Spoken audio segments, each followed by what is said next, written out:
The net force is down. Therefore, the acceleration, or the force by the pull, so it's the force of the pull on the firefighter.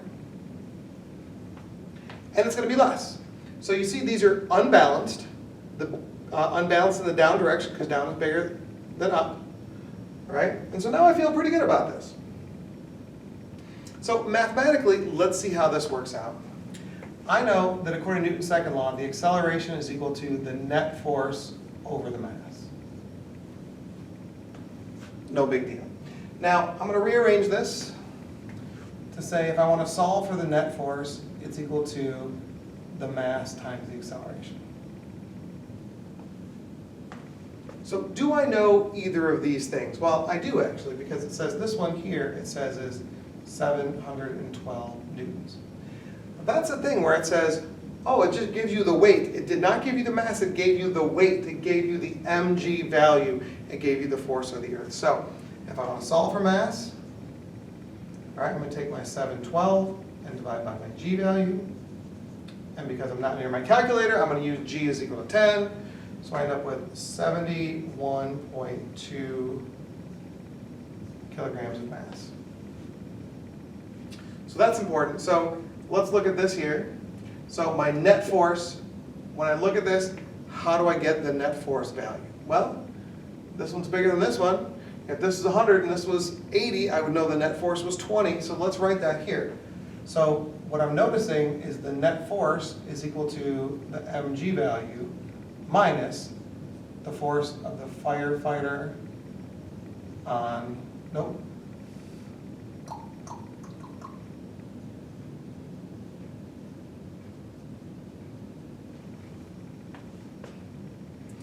And so now mathematically, I have an expression for F net here, an expression for F net here. I'm going to set them equal to each other.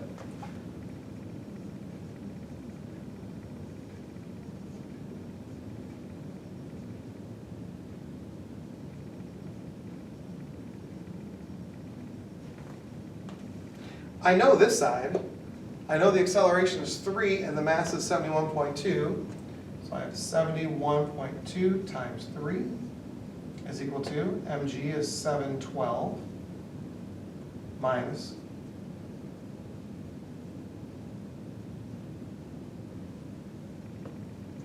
all right, let me check the answer on that one, and I end up with 498.4 newtons.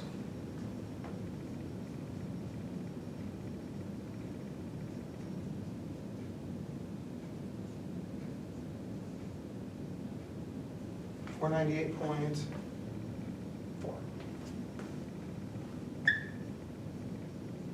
Now, that's good, because if this one is 712 and this one is only 498.4, it's smaller. I'm good with that. That makes some sense. So this is the first question. It says, what is the force of the pull on the firefighter and in what direction? So we have 498.4, and it's in the up direction. But the second question here asks, what is the force of the firefighter on the pole? Now, think about this in your head. If you're sliding down a pole, right, what are you doing to the pole? You're pushing it down, but at the same time, it's pushing you up. That's not a small deal, right? You're sliding down, you're holding on to it, you're pushing the thing down. Think about it. If it was free to go, it would go down with you because you're pushing it down. So we know the direction is up, but here's the thing I want you to remember / notice. Do you see how this says pole on firefighter, and this one says firefighter on pole? Those are Newton's third law force pairs.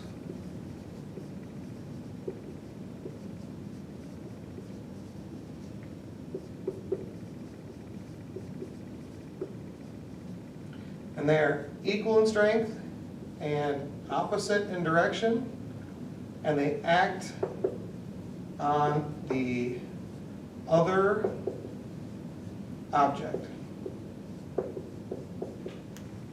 So the pole pushes up on the firefighter. What does the firefighter do? He pushes down on a pole with how much force? 498.4 newtons, and it's in the down direction. Remember, anytime any two objects interact, they always exert equal forces on each other, right? So I'm pushing down on the floor is pushing up on me. I'm pushing on the wall this way, the wall is pushing back on me. The forces are equal in strength, opposite in direction, and they act on each other. Hugely important. Hugely important.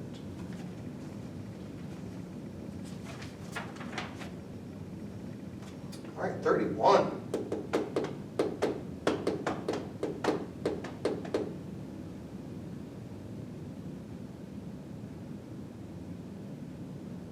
All right, let me get a little water on that.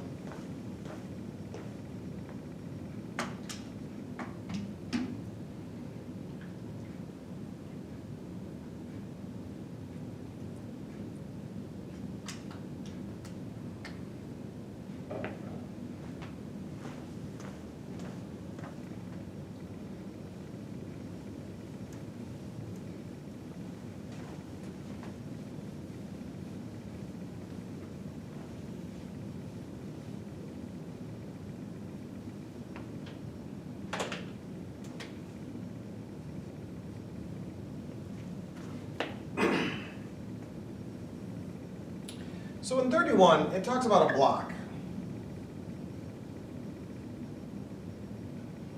that was somehow projected up a ramp that's frictionless. So it's going to slide up the ramp, slow to a stop, and then come back down. No big deal. There's no friction on it, so it just slides, glides really easily. It says that the initial speed is 3.5 meters per second. It's a 32-degree angle. Okay. So the initial velocity, 3.5 meters per second, and it's a 32-degree angle. No problem. We got this. We got this.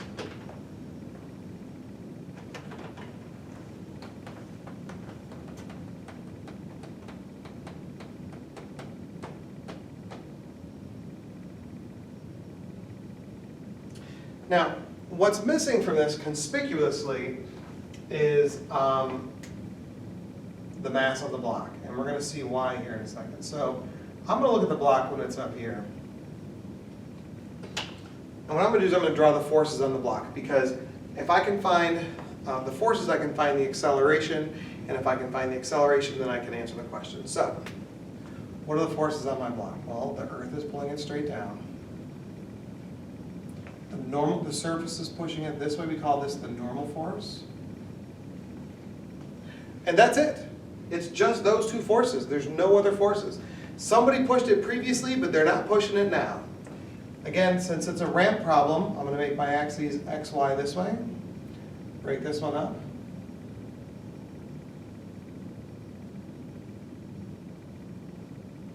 This is mg. This one is the normal force. This one is mg cosine theta. This one is mg sine theta. And as we saw before, because this mg, I'm going to use it represented by the components, I'm going to just ignore it. I see that this normal force balances out this mg cosine theta, and it turns out that my unbalanced force is just this mg sine theta. So if I'm going to find the acceleration, I know it's equal to the net unbalanced force divided by the mass. That seems pretty cool. Let's look at my picture here. What is my net unbalanced force? It's mg sine theta. I'm going to divide by m. And this is the cool moment, because what do you notice about the m's? M divided by m equals 1. The m's magically disappear. And so the acceleration is just equal to g sine theta, which in this case is 10 sine 32. And so the acceleration, was that like 5.3?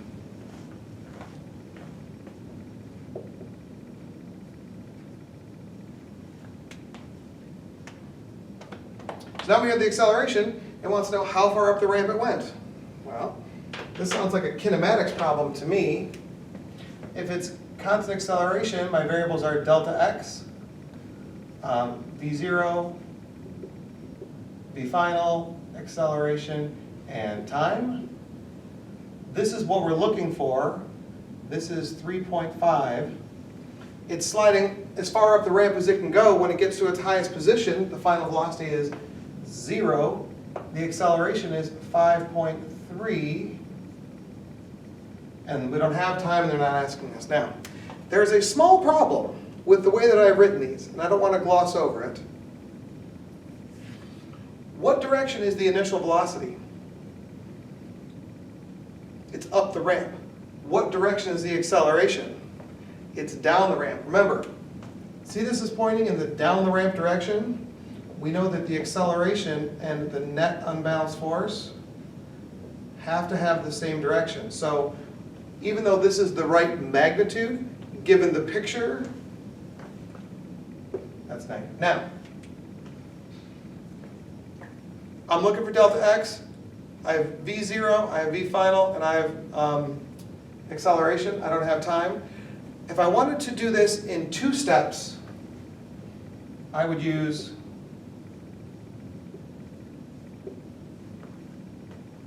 this to get the time, and then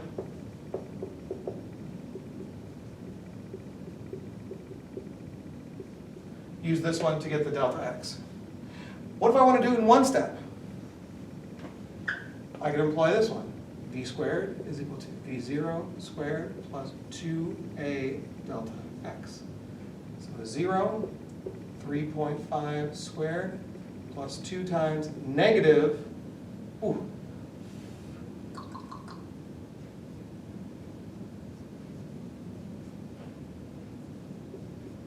and solve, and delta x is equal to 1.16 meters.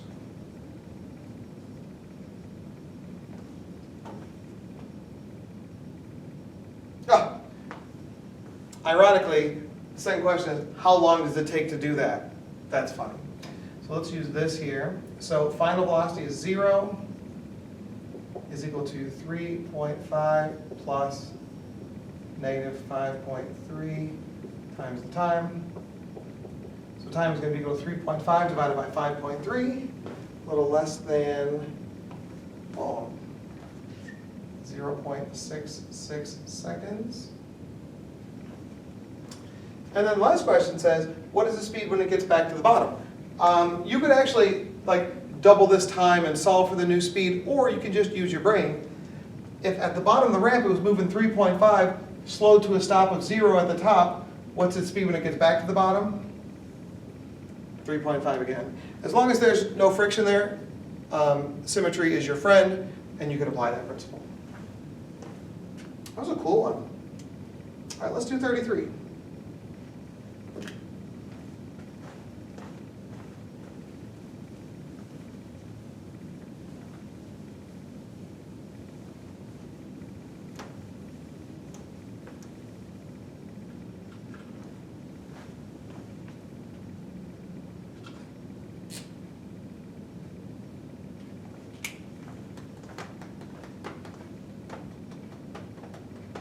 An elevator cab and its load have a combined mass of 1,600 kilograms.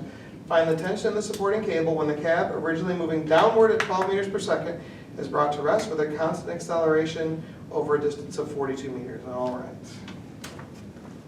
So let's draw it up.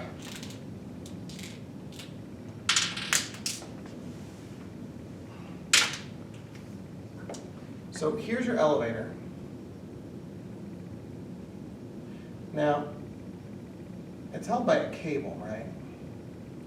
It's held by a cable. Now, this elevator had an initial velocity in the down direction, and then it slows to a stop over 42 meters, right? So this is V0, and this is 12 meters per second, and then when it gets down here, right, so the V final is equal to 0. Okay? So that looks pretty good. Now we have the framework for it, and the question is, find the tension in the supporting cable. So we got to find the tension. So let's do this. All right, let's analyze the motion. So we know the velocity is down, but it's slowing to a stop. So if the velocity is down and it's slowing, that means the acceleration has to be opposite. So the velocity is down and it's slowing, so the acceleration is up. If velocity and acceleration were both down, it would be speeding up. If velocity and acceleration were both up, it would be speeding up in that direction. So what this tells me is that if the velocity is down, the acceleration has to be up. And if the acceleration is up, that means the net force is up also. So what do you think the forces are on the elevator? Earth is pulling it down, we call that the weight, we call that mg. And the tension is bringing it to a stop. If the acceleration is up, the net force is up, which means that the tension has to be bigger than the weight. Is that all right? Now, if I apply my framework to this, I know the acceleration is equal to the net unbalanced force over the mass. I don't know the acceleration. I may be able to get them. Oh, they gave us the mass as 1600, right?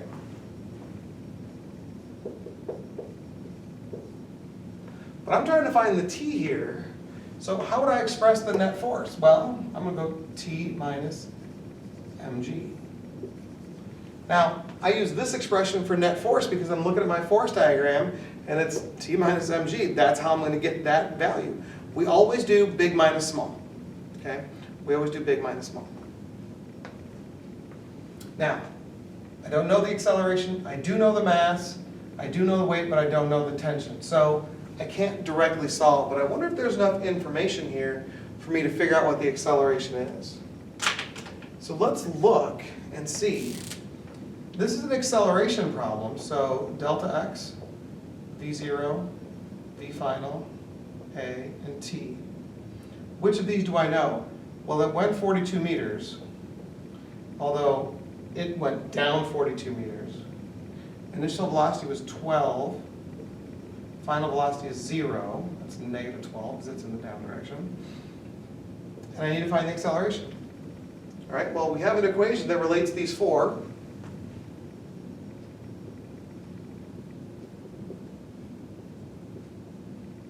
So this is 0, negative 12 squared, plus 2 times the acceleration times negative 42. All right, so this is 144, but I have to subtract it from this side. So I have negative 144 is equal to negative 84a. So the acceleration is equal to 1.71 meters per second. And then now I can just come up here.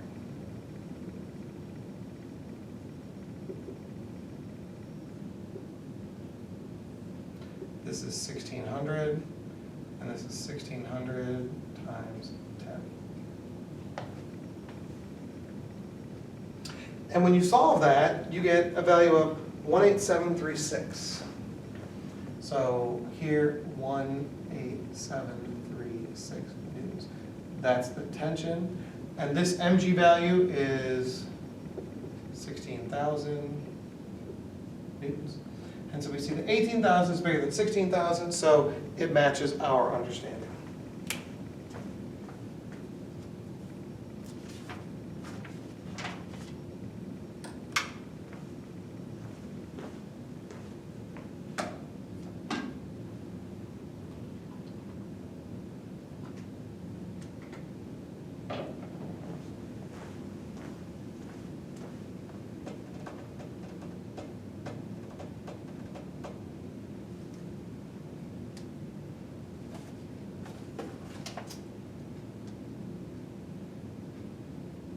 Ooh, this one's interesting.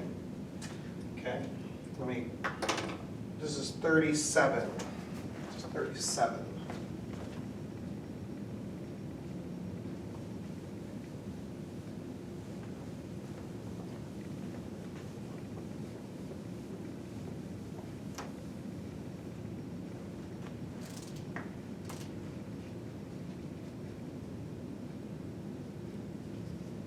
So 37 talks about a girl pulling a sled.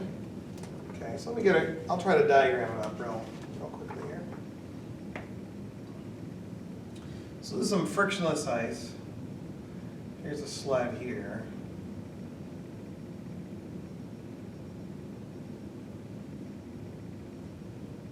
Okay, so here's the sled, and then this girl's pulling it along this rope here.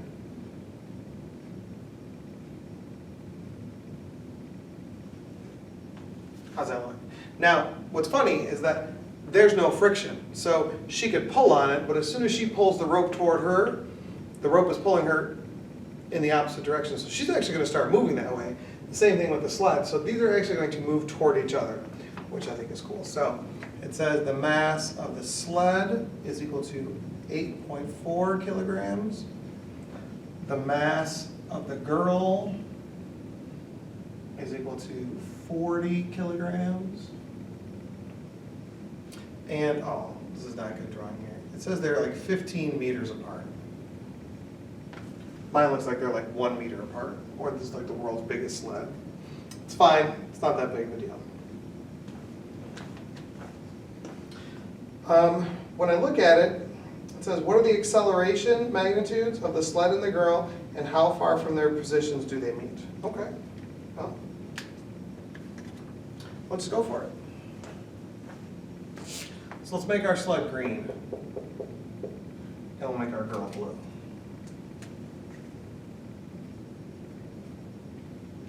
So what are the forces on the sled?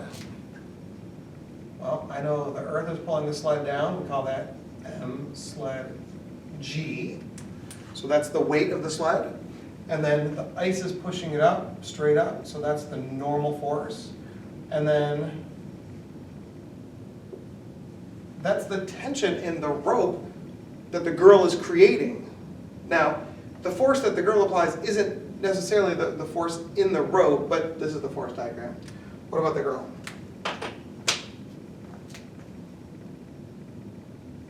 So she's like much more massive. So M girl G. This is the normal force on the girl, and then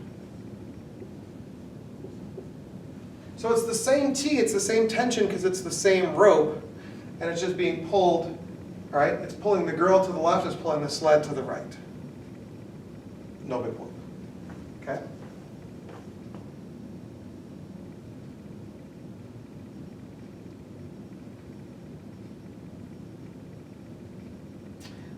The problem says that, oh, here it is. The girl exerts a 5.2 Newton force on the rope. Okay? So she exerts a 5.2 Newton force on the rope. So what we're going to assume then is that she's putting 5.2 newtons of